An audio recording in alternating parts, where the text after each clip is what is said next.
Jadi ya biasa aja ngerjainnya, dan setelah ngerjain ternyata sekitar 2 jam setelah itu dikasih tahu lah kalau skorku itu 620 gitu. Berarti tuh mendadak gitu ya, Miss ya? Iya, sebenarnya mendadak gitu. Jadi memang nggak di planning mau ngambil, misalnya kalau boleh aku planning sih, sebenarnya mau ngambil TOEFL yang minggu depannya lagi gitu. Halo semuanya, apa kabar? Baik lagi bareng aku Reni di YEC Ko ID.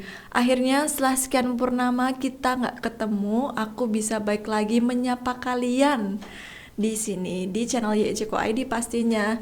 Dan hari ini aku super excited banget karena apa? Kalian pasti udah tahu karena hari ini kita akan membahas tentang strategi meraih skor TOEFL 620. Tapi kali ini aku nggak sendiri karena sekarang kita udah tersambung dengan salah satu narasumber kita.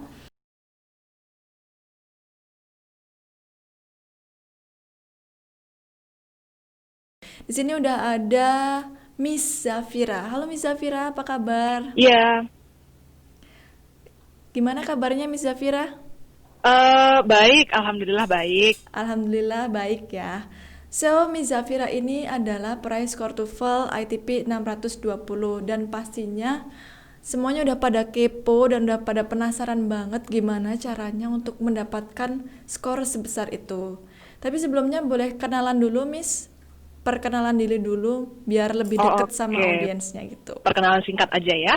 Ya, jadi namaku Zafira Ayusti Abrar, bisa dipanggil Zafira. Sekarang usianya 23 tahun.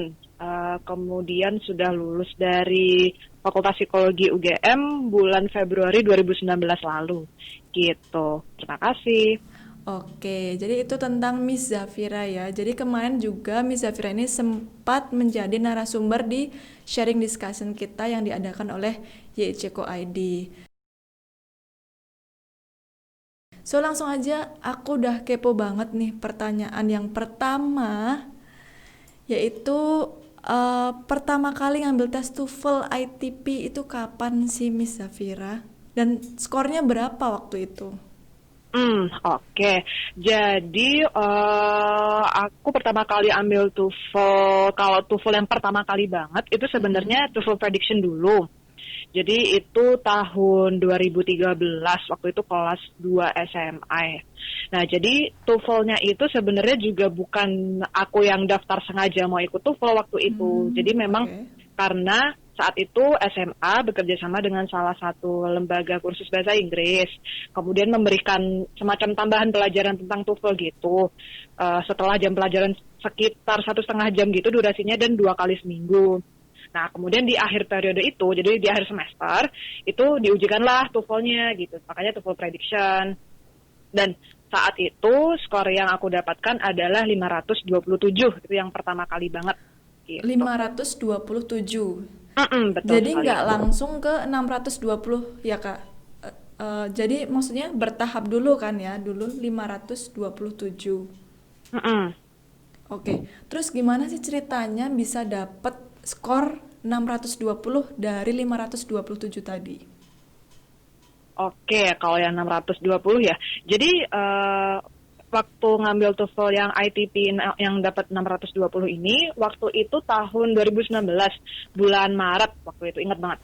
Jadi memang saat itu BUMN lagi buka rekrutmen. Oke. Kemudian aku tertarik nih Kak, pingin daftar gitu, pingin coba daftar. Karena udah lulus kan, statusnya udah lulus kuliah waktu itu. Nah, tapi masalahnya sertifikat TOEFL ITP yang sebelumnya itu udah mau kadaluarsa, bulan Maret juga kadaluarsanya Oke. gitu. Dan kalau dipakai untuk pendaftaran nggak bisa, karena harus yang masih berlaku dalam jangka waktu panjang lah istilahnya gitu. Akhirnya ya mau nggak mau harus ikut TOEFL ITP lagi kan, ngambil lagi. Kemudian carilah info-info, kemudian dapatlah poster. Ternyata ada nih salah satu lembaga yang mengadakan TOEFL ITP di keesokan lusanya Kak. Jadi waktu itu hari Kamis tuh aku dapat posternya tuh, lihat posternya hari Kamis. Nah, TOEFL-nya itu hari Sabtu. Jadi benar-benar cuma selisih 2 hari gitu. Ah, Nah oke. kan sebenarnya juga apa ya, sebenarnya aku sendiri ngerasa kalau cuma 1 hari persiapan tuh kayak nggak cukup. Tapi ya mau nggak mau takutnya nanti kalau makin makin ke sana nanti makin mepet dengan deadline pendaftaran, terus belum tentu juga ada lembaga lain yang buka TOEFL ITP juga kan. Ya udahlah, nggak apa-apa, akhirnya diambil itu hari pendaftaran terakhir dan itu udah malam posisinya gitu. Ya udah, akhirnya hari Jumatnya ya belajar, seharian tuh belajar, pokoknya baca-baca buku, latihan soal segala macam. Akhirnya di hari Sabtunya waktu tes ya mungkin karena emang udah biasa ngerjain ya, kayak kalau untuk TOEFL sendiri itu udah TOEFL yang kelima, kalau TOEFL ITP berarti TOEFL ITP keempat gitu. Jadi ngerjainnya udah tenang, karena udah familiar dengan soal-soalnya juga gitu. Jadi ya biasa aja ngerjainnya, dan setelah ngerjain ternyata sekitar 2 jam setelah itu dikasih tahu lah kalau skorku itu 620 gitu. Berarti tuh mendadak gitu ya, Miss ya? Iya, sebenarnya mendadak gitu. Jadi memang nggak di planning mau ngambil, misalnya kalau boleh aku planning sih, sebenarnya mau ngambil TOEFL yang minggu depannya lagi gitu. Cuman karena nggak nemu-nemu, adanya yang terdekat cuma itu, ya udah deh ambil aja yang itu, gimana lagi, nggak ada yang lain gitu kan, daripada nggak ada sama sekali gitu. Nah, tadi Miss Safira kan udah bilang nih bahwa mendapatkan skor TOEFL itu pertama masih 500 sekian, setelah itu baru ke 620. Lalu untuk mereka nih, untuk pemula atau mereka yang merasa bahasa Inggrisnya masih kurang, kira-kira materi apa atau materi dasarnya dulu deh yang harus dipelajarin itu apa aja gitu, Miss? Oh, oke. Jadi kalau menurut aku ya, yang paling penting sih kalau pemula yang baru belajar saya baru mau mulai menekuni bahasa Inggris gitu. Yang penting belajar grammar dulu sih ya kalau menurut aku. Jadi grammar yang simpel-simpel dulu aja mungkin, kayak bedain present tense, past tense, future tense kayak gitu. Karena grammar itu kan fondasi suatu bahasa ya, kalau itu belum dikuasai, ya paling nggak dikuasai dalam tingkat intermediate lah, itu nanti mau belajar yang lain susah jadinya gitu. Berarti grammar ya, Miss ya? Betul banget. Nah, nanti kalau udah mulai paham tuh strukturnya, kalau yang yang lampau yang kayak gimana, yang masa depan seperti apa, yang present seperti apa. Nah, bisa mulai belajar atau membiasakan diri untuk reading dan listening gitu. Mungkin bisa dengan dengerin lagu pakai bahasa Inggris, kemudian juga nonton film pakai subtitle bahasa Inggris gitu, atau coba baca artikel-artikel kan di internet banyak tuh yang pakai bahasa Inggris, yang sederhana-sederhana dulu aja gitu. Menyenangkan ya berarti sebenarnya Miss belajar bahasa Inggris, nonton film, dengerin lagu. Wah, asik banget. Iya, jadi memang nggak usah dibawa berat sih sebenarnya. Jadi memang mulai dengan hal yang disukain dulu aja. Sukanya apa nih? Mulai yang simpel-simpel dulu aja. Nanti kalau udah kebiasa, baru bisa beralih ke yang materi mungkin lebih berat gitu. Oke, sekarang ngomongin soal grammar nih Miss. Kan kalau di TOEFL itu kan ada listening, ada grammar, ada structure and written expression, dan juga ada reading comprehension. Kita ke structure dulu deh. Kalau banyak juga nih yang tanya, kalau mereka ngerjain structure itu mereka lebih mengartikan dulu. Jadi mereka prefer untuk mengartikan dulu nih daripada cari ini salahnya yang mana sih. Itu sebenarnya caranya benar nggak sih, Miss? Atau cuman buang-buang waktu aja gitu? Oke. Kalau pendapat aku pribadi sih, sebenarnya emang itu masuknya buang-buang waktu sih memang gitu. Jadi menurutku kalau waktu ngerjain TOEFL ya, berdasarkan pengalaman pribadi ya, ketika mengerjakan TOEFL itu kalau bisa kita memang nyeting otak kita untuk berpikir dalam bahasa Inggris gitu. Jadi ketika kita menghadapi suatu kalimat ya kita mikirnya dalam bahasa Inggris. Jadi jangan berusaha mengartikan semuanya satu persatu ke dalam bahasa Indonesia gitu. Karena selain wasting time juga wasting energy, kayak ngapain padahal nggak semuanya itu kepake, maksudnya nggak sedetail-detail itu juga yang harus kita artikan gitu. Nah, kalau khusus untuk structure and written expression ini, sebenarnya pentingnya tuh adalah kalau kita bisa bisa berpikir dalam bahasa Inggris. Jadi ketika membaca kalimat itu kita bisa berpikir dalam bahasa Inggris, itu gampang tuh kedeteknya apa yang salah dari kalimat itu gitu. Jawabannya yang benar yang mana. Itu bisa langsung kedetek karena contoh ya, misalkan tentang kalimatnya itu, misalkan dia harusnya tuh bentuknya verb yang lampau, jadi past participle gitu. Nah, kalau kita kita translate itu ke bahasa Indonesia kan bahasa Indonesia nggak ada padanan katanya ya untuk verb dalam bentuk lampau gitu. Jadi malah ribet, malah otak kita kayak switch-nya berkali-kali, malah wasting energy, wasting time itu tadi. Jadi mending langsung dibaca dalam bahasa Inggris, dipahami, oh ini grammarnya butuhnya apa, dalam bahasa Inggris seperti apa bentuknya, bentuk katanya, oh ya udah berarti jawabannya yang ini yang benar, kayak gitu. Oke, kalau dalam bahasa Jawa itu mindon gaweni namanya. Nah, Kalau benar. kerja 2 kali gitu ya, Miss ya. Iya, bener banget. Kan kalau di TOEFL itu kan ada waktu, jadi kita harus memperhatikan timing juga pastinya. Nah, itu benar. Apalagi yang bagian structure and written expression ini waktunya sebentar, cuma 25 menit kan. Betul, Nah, betul. itu. Kalau Miss share dong tipsnya untuk bagian structure and written expression ini, kira-kira apa sih kunci rahasianya biar kita bisa cepet ngerjain di bagian grammar ini? Oke. Jadi pertama kita harus fokus ke kalimat soalnya dulu gitu. Jadi pelajari kalimat soalnya, tentukan yang dibutuhin jawabannya seperti apa nih. Apakah yang dibutuhin itu verb, atau yang dibutuhin adjektif, atau yang dibutuhin noun kayak gitu. Kita harus tahu dulu yang dibutuhkan apa gitu. Kemudian kan ada pilihan jawabannya tuh A, B, C, D. Nah kita pelajari tiap pilihan jawaban itu cocok nggak kira-kira kalau dimasukin ke soalnya kayak gitu. Kalau kira-kira nggak cocok untuk melengkapi soal gitu, berarti jawabannya bukan yang itu gitu. Kemudian yang terakhir itu, jadi memang untuk mengerjakan bagian ini sekali lagi memang harus paham dulu soal grammar yang tadi disinggung di depan. Jadi memang harus banyak baca materi tentang grammar dan latihan soalnya. Jangan lupa, sebenarnya kalau soal grammar tuh paling pentingnya latihan soal, harus sering-sering latihan soal. Soalnya kalau cuma baca materi doang nanti bentar aja udah lupa, harus dipraktekin dulu gitu. Oke, jadi memang harus tetap latihan kunci utamanya ya, Miss ya. Bener banget. Dan grammar itu penting banget untuk kita ketika mengambil tes TOEFL. Iya, benar sekali. Sekarang kita udah nih dapet tipsnya ya dari structure itu. Kita pindah ke listening deh. Karena ketika kita mengerjakan TOEFL pasti langsung berhadapan dengan listening. Iya, paling awal. Iya, benar banget. Dan banyak juga yang ngerasa sebel nih sama listening ini. Karena mereka ngerasa tuh kok susah banget sih ngerjainnya. Jadi menurut Miss Zafira nih kita harus menguasai atau belajar materi apa sih untuk memperdalam listening itu sendiri? Oke. Jadi sebenarnya kalau listening ini sebenarnya kalau menurutku sendiri ini lebih gampang dibandingkan yang lain. Maksudnya lebih gampang dibandingkan reading, lebih gampang dibandingkan si structure written expression atau grammar itu. Tapi ya kalau kita nggak belajar benar-benar ya susah juga ngerjainnya. Iya. Kuncinya sebenarnya gini, karena listening itu menguji pemahaman kita ketika mendengarkan percakapan atau monolog ya dalam bahasa Inggris, ya kita perlu itu memfamiliarkan diri kita dengan sering mendengar percakapan atau monolog dalam bahasa Inggris gitu.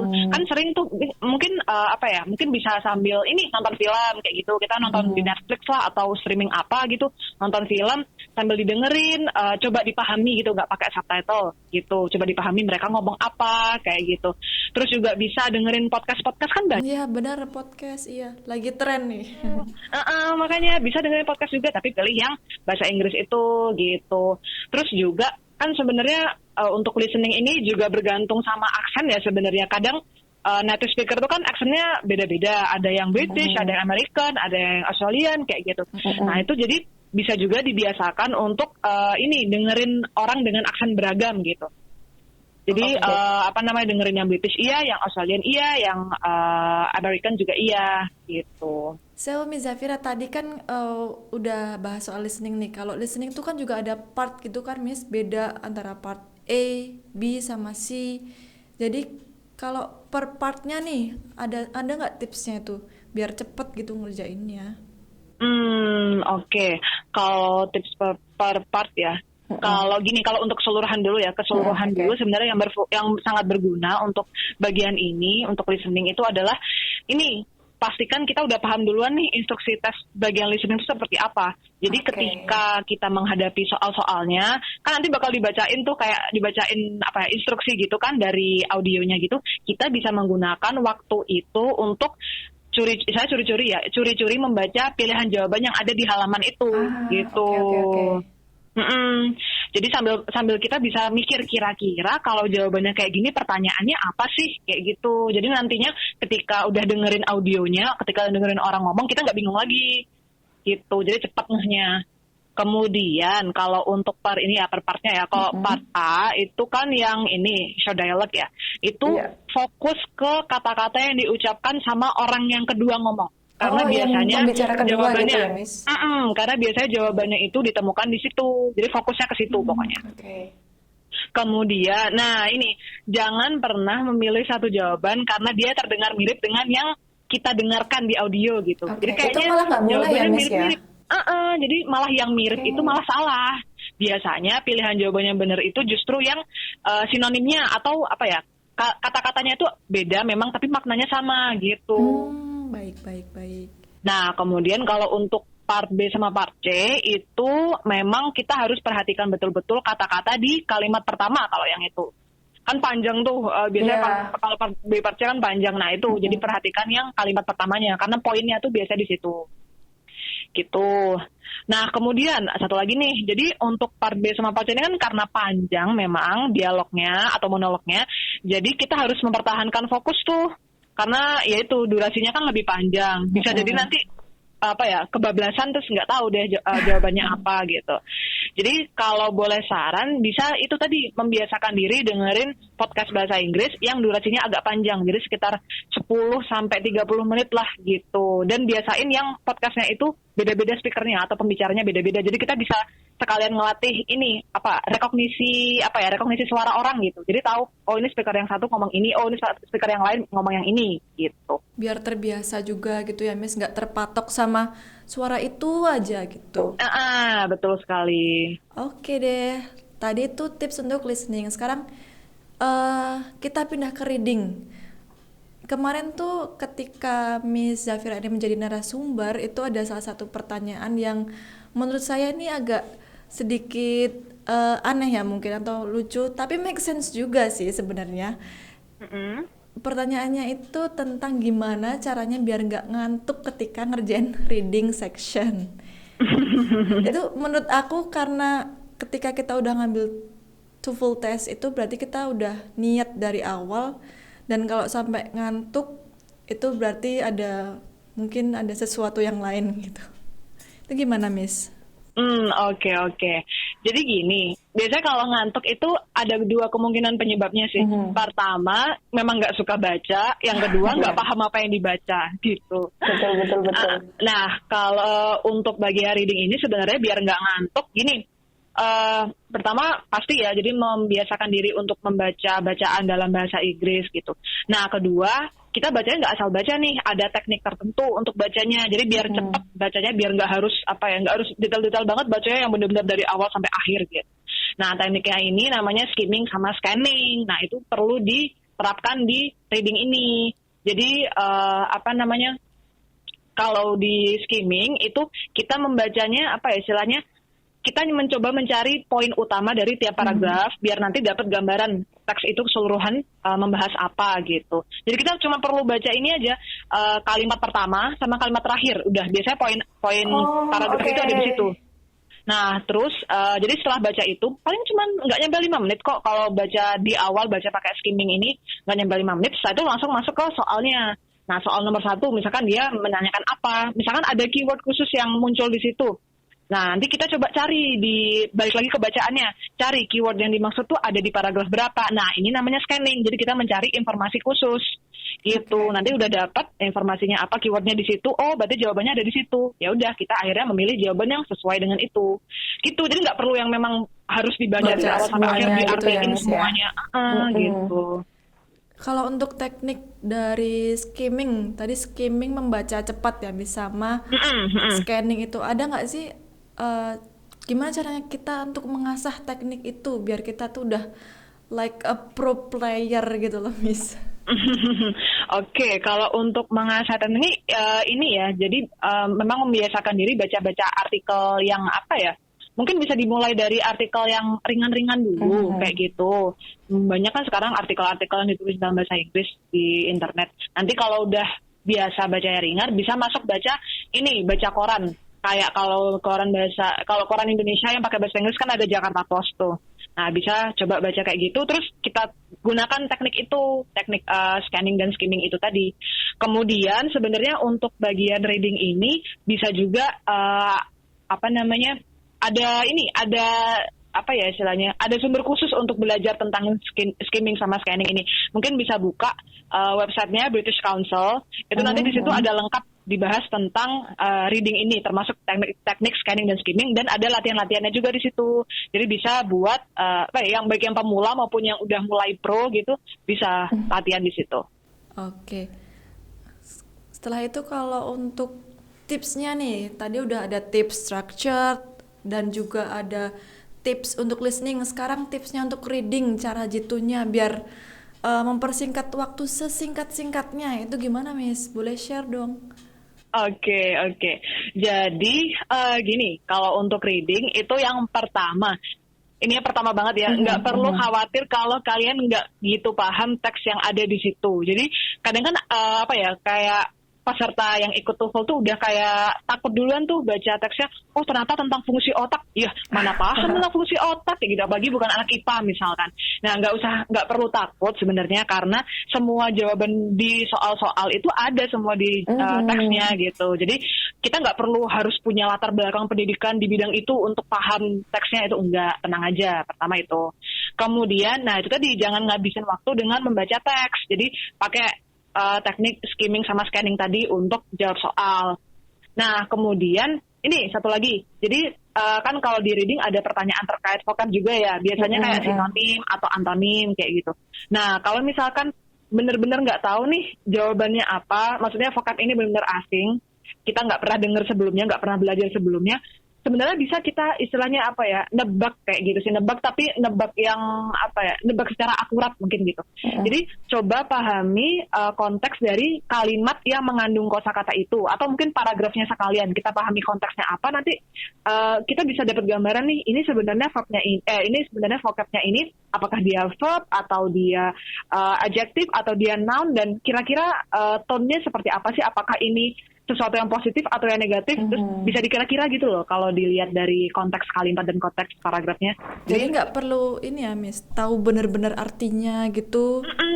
Karena vocab bahasa Inggris kan banyak banget ya, dan kita nggak mungkin bisa belajar semuanya dalam waktu singkat gitu. Jadi bisa gunakan teknik itu kalau untuk menjawab soal-soal terkait vocab. Oke, terus kemarin juga ada pertanyaan yang mungkin beberapa orang juga mengalami sih, tentang insting nih, Miss. Jadi Miss Zafira ini percaya nggak akan insting? Karena ternyata ada case bahwa ada seseorang yang nilainya malah jadi lebih rendah ketika dia sudah mengikuti pelatihan TOEFL. Jadi dia ngambil tes TOEFL dulu, habis itu dia tes, tapi ternyata nilainya malah lebih rendah daripada dia tidak mengikuti pelatihan itu.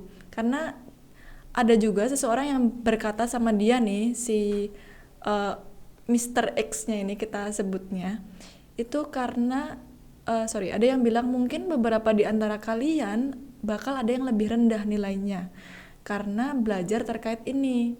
Jadi karena beberapa orang memang lebih baik menggunakan insting, dan insting kalian itu berlawanan dengan ilmu yang kalian pelajari.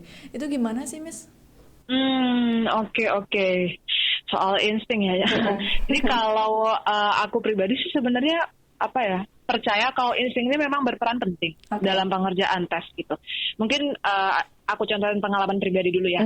Jadi dulu waktu awal-awal ngerjain TOEFL, jadi yang tes yang TOEFL awal-awal dulu, itu memang sering waktu ngadepin soal nih, terjadilah konflik batin. Jadi kayak otak nih, memori tuh bilang kalau kayaknya kemarin habis belajar materi ini harusnya jawabannya A deh. Iya, itu sering banget itu, Mas. Tapi habis itu ini hati itu bilang enggak, itu jawabannya C. Percaya deh, pokoknya jawabannya C kayak gitu. Nah, kan terjadi konflik batin kayak gitu, bingung jawabannya yang mana ya. Dan ternyata setelah selesai tes, kemudian ngecek lagi materinya yang terkait itu, memang jawabannya yang benar si insting atau si hati ini yang ngomong. Jadi yang C itu jawabannya yang benar. Gitu.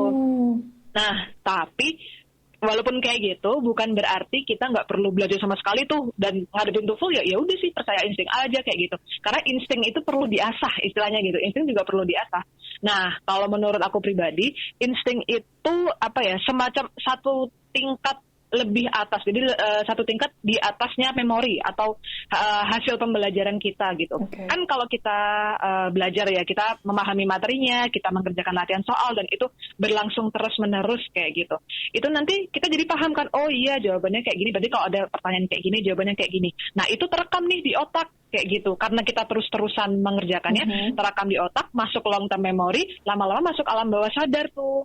Kayak gitu. Jadi nanti ketika kita satu saat mengerjakan soal yang serupa tipenya dengan itu, kayak udah langsung cepet aja pahamnya, oh iya ini jawabannya yang ini, pasti ini jawabannya yang ini, kayak gitu. Karena itu tadi hasil kerja keras kita yang belajar terus-terusan latihan kayak gitu, udah langsung masuk ke alam bawah sadar. Jadi istilahnya ya udah instingtif aja gitu ngerjainnya, nggak perlu yang belajar sekeras mungkin sampai yang sampai ngoyo banget gitu, udah nggak perlu lagi gitu. Dan itu mungkin salah satu alasan kenapa di tes yang kemarin, berarti tes yang kelima, TOEFL kelima itu aku bisa dapat 620, padahal cuman belajar sehari, benar-benar cuma sehari aja, dan itu nggak full sehari kan. Itu karena memang udah latihan-latihan, akumulasi hasil latihan-latihan sebelumnya itu udah masuk ke alam bawah sadar, jadi seolah ngerjainnya tuh kayak gampang aja. Oke. Jadi Gitu. terbentuklah insting itu ya Miss ya. Betul. Jadi insting yang kuat itu terkadang emang perlu ya Miss. Iya, tapi ya bener. Tapi perlu tetap memang harus dalam mengerjakan. dari hasil dari latihan-latihan itu terbentuklah insting yang kuat tersebut. Betul sekali. Jadi untuk mengasah insting itu memang perbanyaklah latihan gitu. Nanti instingnya kebentuk sendiri kok. Iya. Jadi jangan sampai kita insting aku nih udah kuat, gak perlu belajar. Nah itu salah banget. Nah, itu. Itu dia. So, oke, thank you banget itu penjelasan dari Miss Zafira tentang atau terkait TOEFL yang beliau dapatkan. Skornya 620 dan itu lumayan dadakan juga ya Miss ternyata. Iya. Baik, sebelum kita tutup, boleh dong dikasih pesan untuk para pejuang TOEFL, banyak banget pastinya yang lagi nonton video ini. Kira-kira pesan untuk mereka ini gimana? Kira-kira pesan untuk mereka ini tuh apa? Untuk bisa mencapai target skor TOEFL yang mereka ingin dapatkan. Oke. Jadi yang pertama, jangan pernah menyerah. Pokoknya latihan terus aja, jangan berkecil hati dulu kayak ngerasa, aku kayaknya nggak jago deh bahasa Inggris, kayaknya nggak bisa deh dapat nilai tinggi. Itu pokoknya hilangkan semua pemikiran-pemikiran seperti itu. Kita belajar semua apa ya, istilahnya semua yang pro tuh dulunya juga pemula gitu, dulunya juga nggak ngerti apa-apa. Tapi ya cara untuk jadi pro ya pertama belajar dulu kayak gitu. Jadi apapun yang terjadi, pokoknya belajar dulu aja, nggak apa-apa, pelan-pelan, nggak perlu dipaksain yang harus ngoyo banget, enggak, pelan-pelan aja dinikmati proses belajarnya. Nanti pasti usaha yang sudah kalian kerahkan itu pasti akan berbuah manis dan kalian akan mendapatkan hasil yang sesuai dengan keinginan kalian dan memuaskan. Gitu. Oke, thank you banget Miss Zafira atas pesan dan kesannya, dan juga pastinya bisa ngambil kelas TOEFL online gitu, pelatihan gitu kan nggak masalah ya Miss ya, untuk melatih kemampuan bahasa Inggris kita dan juga untuk prepare tes TOEFL-nya itu nggak masalah juga kan Miss? Oh, justru malah bagus banget kalau bisa latihan preparation TOEFL online itu justru malah memberikan kemudahan tersendiri buat kita, karena kan nggak harus datang ke tempat kursus, nggak harus ribet-ribet gitu, bisa dari rumah, dari laptop sendiri, dari kasur sendiri gitu, malah enak. Kapan aja dan di mana aja pastinya. Bener banget. Mau sambil rebahan, mau sambil pokoknya santai aja deh kalau mengerjakan secara online ini. Oke, jadi teman-teman nih yang mau ngambil kelas TOEFL preparation ataupun kelas online, apapun itu yang terkait bahasa Inggris, bisa menggunakan kode kuponnya yang atas nama Miss Zafira ini ya. Zafira 620, betul ya Miss ya? Iya betul, Zafira 620. Ya, Zafira 620.